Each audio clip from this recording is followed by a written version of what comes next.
Some special acknowledgements and greetings, if I may start with. First, to our paramount sponsors for the program and tonight's event and the entire program of the year. We would like to acknowledge IPEC, the Insurance and Pensions Commission of Zimbabwe, whose delegation is represented today by the Honourable Dr. Grace Muradzikwa. National Social Security Authority, whose delegation is represented today by Dr. Cuthbert Chidu-Uru. ZimSelector's team, who are represented today by Mr. Rerume. This program would not have been made possible without the industries, associations and insurers, and for that reason we'd like to make special greetings and acknowledgements to the various chairpersons of the insurance and pension industry and associations, the principal officers of the executives and the executives of the various insurance industry players, and lastly, but not least, the reason that we are all here tonight, the many journalists that are graduating and whose successes we will be celebrating tonight. We started back with the first program educating journalists because we felt that it was very important to change this negative perception of insurance that is teetering around. Moving into the third year, we were joined again by another giant when NSSA decided that the program also aligned with their objectives and joined the bandwagon. And very grateful to them for joining that, because at a time when economies are quite harsh, the more we get more resources and the more budgets we can put together to make the program happen, made it possible for us to take 20 journalists to the program. I'm a business reporter with ZBC. I've benefited a lot from this program. I am doing a master's in economics and I'm doing my dissertation, my thesis. I had to discard the proposal that I had made. I wanted to focus on exports, the causality between exports and economic growth. So after acquiring the knowledge in terms of insurance, I'm now focusing my thesis on insurance in Zimbabwe so that other people may know that's more encompassing in terms of the insurance sector in Zimbabwe. So your efforts are not in vain. This program taught me to read. Because through this program, I would say, okay, what this woman guy write that he had been in a woman guy couldn't. What was the difference in our writing? How did you do it? In terms of writing, I had never considered myself to write insurance. My background has always been sport, religion, anything else, and currently I'm doing gender and community issues. When I started to go through the program, then I realized that no, insurance issues are just cross-cutting issues. In there you find issues that affect the community, you find gender issues there. So it kind of molded me to get to locate story angles whilst I'm still focusing on my bit. So I want to thank the organizers of this program for making sure that I also have expanded my in-depth knowledge, access to sources that on a normal day it's not easy to get them. You made that available for us. Right, I'm sure those stories touch the hearts of every single insurance practitioner and marketing person in this group. On behalf of the National Social Security Authority, NSSA, and on my own behalf, I extend a warm welcome to you to this significant event that marks the end of a journey well traveled and accomplished. A wise speaker once said, "Many will start, but only a few will finish strong." I was told that when the Journalist Mentorship Program, which is co-sponsored by NSSA and IPEC, started in March last year, there were some 20 practicing journalists and 4 students. But due to various reasons, some dropped out, and today we are celebrating those who have remained and made it to the end, and who have also finished strong. In recognition of the presenters and some of the insurance organizations and associations who have assisted us in the program, not just with their time, but in some cases also with some financial support. We have some financial support that was topped up to make sure that we could offer reasonable awards to the journalists tonight. We are very grateful for those.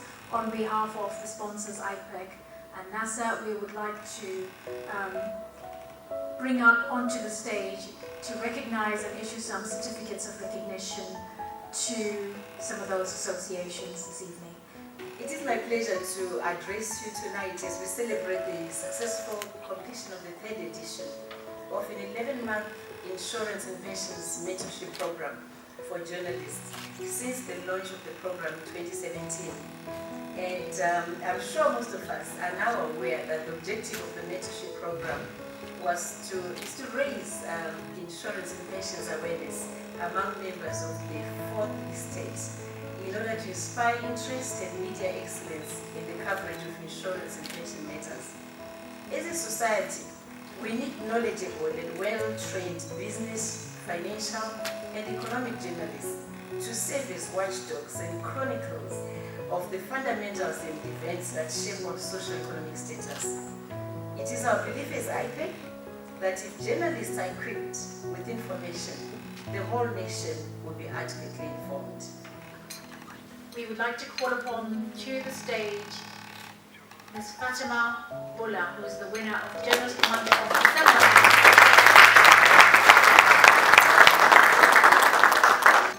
Thank you, very well done, Fatima. Right, so now for the run-up of the prizes, we have 6 prizes that we're going to be issuing out today. Some of them are runner-ups and some of them are the actual winners. So that's just to whet your appetites, journalists, to get you all energetic. If we can just click back one slide, Ray, and just to put the list of all of the journalists that have attended the program over the year. That's all 16 that have finished strong, as the chairman said.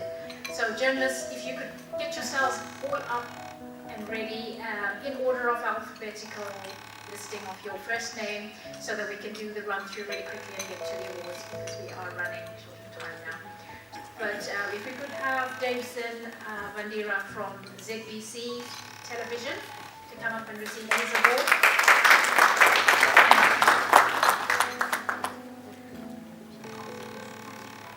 Next up is Fatima Bola from the Sunday Mail.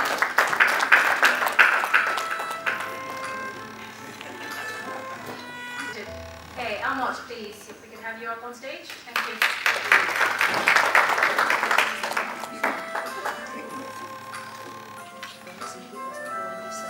Melody Chipono.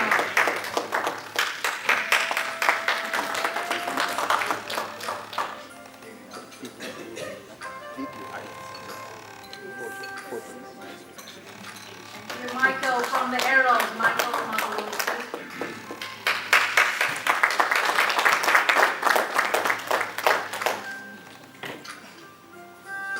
Noah Kupeta from Kosa.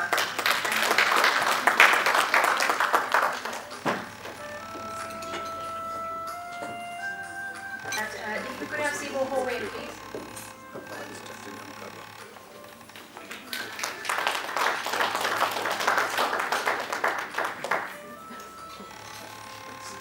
Tatenda Mugabe.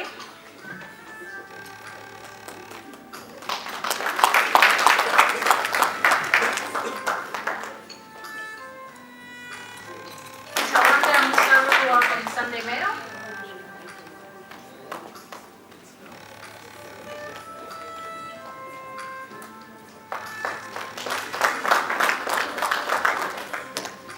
Last but not least, Tendai Makaripe from He's a Blogger. A very prolific one. He's done some really good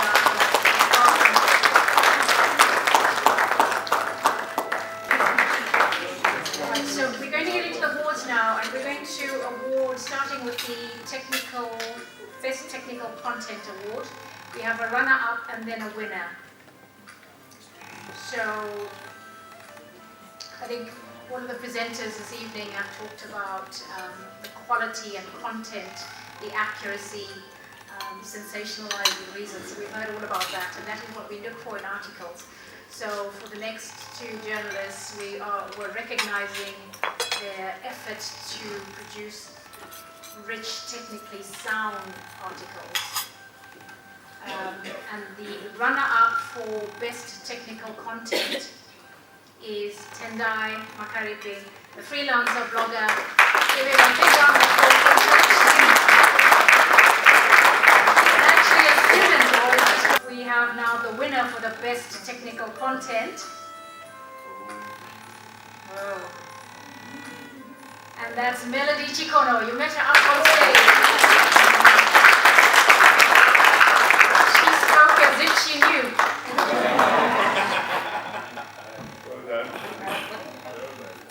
We now have a special recognition award, which we've thrown in because we got a reasonable amount from the insurers, and we have one journalist who we felt deserved special recognition because he overcame these difficult circumstances, which were he was based out of town, and you can guess the name.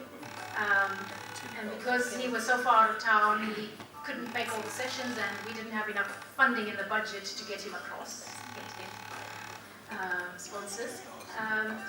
But he used the videos from all the sessions, because we video photography, the wonderful crew over there, to videos of all of the sessions, and then we had the presentations, and he used the videos and the presentations, and he still produced a good number of articles without having attended most of the sessions.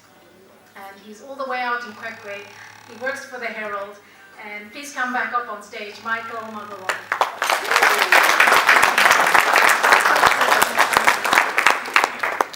Thank you for the special effort. We were sorry we weren't able to transport you over for every session, but you. And now for the final awards, we've got the second runner-up, first runner-up, and the winner. So second runner-up for the Journalist of the Year award goes to Omega Okama. Unfortunately, he's not present today, so we'll have to keep his certificate, and hopefully you'll be able to pick it up. He attended all 9 sessions and produced 18 articles, so we'll give him a round of applause. Our first runner-up, who wins an award of $7,000,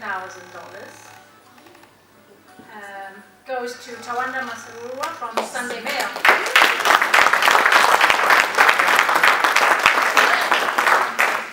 Tawanda is responsible for producing 28 articles during the course of the 8th session, so quite a prolific writer. We've got to announce the winner, and if I can call upon Nikos and Old Mutual in this case.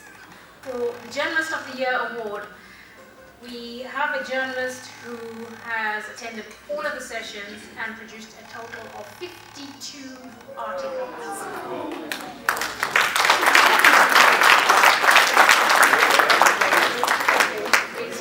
He's polished, he looks like he's wearing his best suit for the occasion. I hope you have prepared an acceptance speech. His name is Noah Kupeta, and he's from Costa.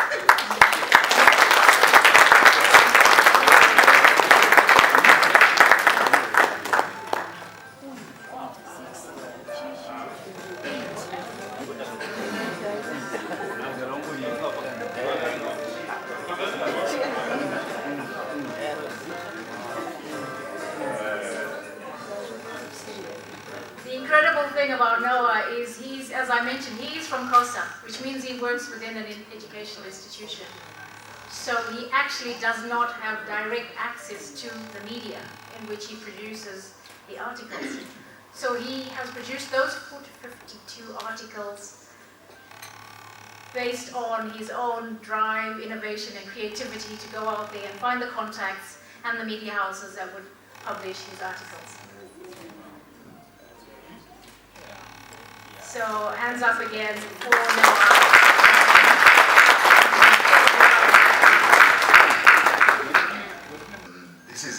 special event.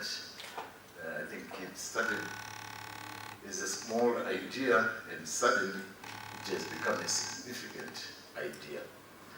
And we have to thank the people who have made this possible in the form of the key promoters, as I call them, supporters, in the form of IPEC and NSSA. And special thanks to you, Dr. Mrazva, for agreeing to be the guest of honor today. And maybe I should also take the opportunity to congratulate you on your ascension to the pinnacle of the industry. And I'm sure everybody here joins me in that respect. We have to thank the associations, the various associations, which have come out in full support of this program, and they are well represented here. And in our midst, we have also got a representative from the Central Bank, somebody who is involved or responsible for financial inclusion, and I think we did hear the guest of honor referring to financial inclusion as a key strategic thrust for the industry. We also have to thank you, the insurers, the institutions, the various companies. Thank you very much for supporting this program. Without you, we also would struggle, because not only do we expect you to dip into your pockets, but we also expect you to come and participate actively as you share information and knowledge with the participants. Then we have to thank you, the journalists, who have made it possible for us to have this event here. Some amazing outcomes there. We calculated that the ultimate winner was writing an average of 1 article per week to arrive at 52. That really is mind-blowing, and well done. And thank you very much for your commitment and your perseverance. Finally, I need to say that ZimSelector is a very small player, very, very small player. If I was to tell you how many people work in that organization, you would probably throw a fit, right? We have got big players here in the form of the insurers, the financial institutions, the associations, and so forth and so on. And when things are this tough, everybody must just play their role in supporting ourselves. Because ultimately, if we do not do something about the environment in which we operate in and ensure that we continue to grow, our interests are at risk, and we risk getting smaller and getting irrelevant in the scheme of things. And if a small entity can do something, I am sure you, the bigger entities represented here, can do quite a lot. So thank you very much for coming along. Thank you very much for your excellent work, the journalists, and thank you very much to everybody who has supported this event, NSSA, IPEC, and the rest. Thank you.